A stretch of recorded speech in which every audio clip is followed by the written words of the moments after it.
राजा और रानी की कहानी। बहुत समय पहले की बात है। प्राचीन भारत के एक बड़े राज्य में राजा विक्रमादित्य शासन करते थे। उनका राज्य समृद्ध, विशाल और संस्कारित था। प्रजा सुखी थी, किसान खुशहाल थे और सैनिक वीर। राज्य में अनाज के भंडार कभी खाली नहीं होते थे और कला, साहित्य तथा संगीत अपनी ऊंचाइयों पर था।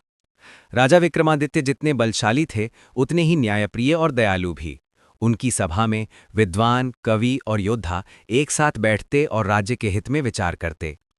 लेकिन राजा का जीवन अधूरा था, क्योंकि अब तक उनकी शादी नहीं हुई थी। रानी का आगमन। पास के ही राज्य में एक राजकुमारी रहती थी, राजकुमारी पद्मावती। वह रूपवती ही नहीं, बल्कि बुद्धिमान और धर्मपरायण भी थी। उसे संगीत, शास्त्र और युद्ध कला सभी का ज्ञान था। जब राजा विक्रमादित्य ने उसका परिचय सुना तो उन्होंने विवाह का प्रस्ताव भेजा। राजकुमारी के पिता को ये प्रस्ताव स्वीकार्य था और शीघ्र ही दोनों का भव्य विवाह संपन्न हुआ। राजा और रानी का जीवन सुखमय हो गया। दोनों मिलकर राज्य कार्य देखते और राज्य को और भी समृद्ध बनाते। राजा राजनीति और युद्धनीति में निपुण थे, तो रानी प्रजा की देखभाल, गरीबों की सहायता और मंदिरों में पूजा पाठ का कार्य संभालती। संकट का दौर। परंतु भाग्य हमेशा सरल नहीं होता। राज्य की सीमा से लगे एक दूसरे राज्य का राजा भोजराज विक्रमादित्य की बढ़ती शक्ति से ईर्ष्या करने लगा।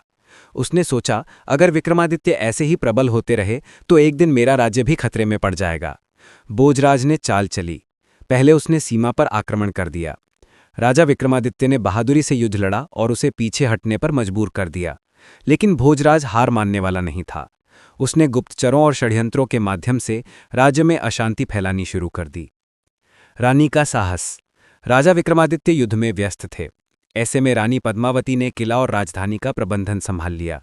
वह रोज दरबार में बैठकर प्रजा की समस्याएं सुनती और उनका समाधान करती। गरीब किसानों को बीज और अन्न दिलवाती, घायल सैनिकों की सेवा करती और महिलाओं को साहस देती। एक दिन भोजराज ने रात के अंधेरे में राजधानी पर हमला किया। राजा उस समय सीमा पर युद्ध में फंसे हुए थे। दुश्मनों की सेना किले तक पहुंच गई।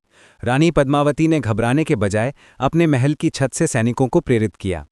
यह मातृभूमि हमारी माँ है, उसकी रक्षा के लिए हमें एक होकर लड़ना होगा। भले ही हम थक जाएं, लेकिन पीछे हटना नहीं है।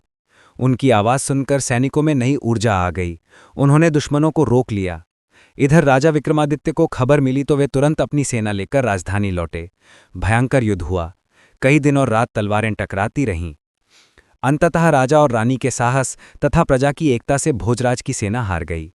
भोजराज बंदी बनाया गया, लेकिन राजा विक्रमादित्य ने उसे दया करके जीवित छोड़ दिया और कहा, शत्रुता में कोई लाभ नहीं।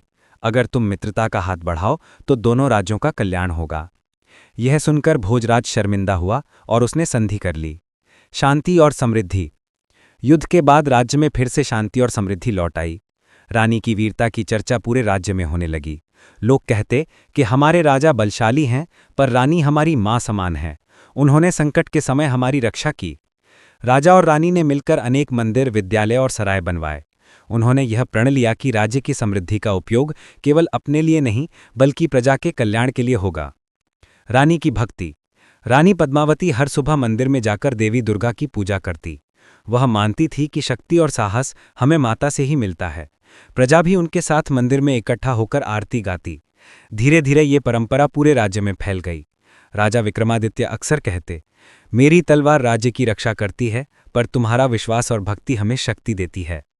अंत और सीख। कई वर्षों तक राजा और रानी ने प्रेम, न्याय और साहस के साथ राज्य किया। उनके शासन को लोग स्वर्णकाल कहते हैं। उनके जीवन से यही शिक्षा मिलती है कि राजा और रानी केवल राज सिंहासन पर बैठने के लिए नहीं होते, बल्कि प्रजा के सच्चे सेवक होते हैं। राजा की शक्ति और रानी की भक्ति, जब दोनों मिल जाती हैं तभी राज्य सच्चे अर्थों में सुरक्षित और समृद्ध होता है।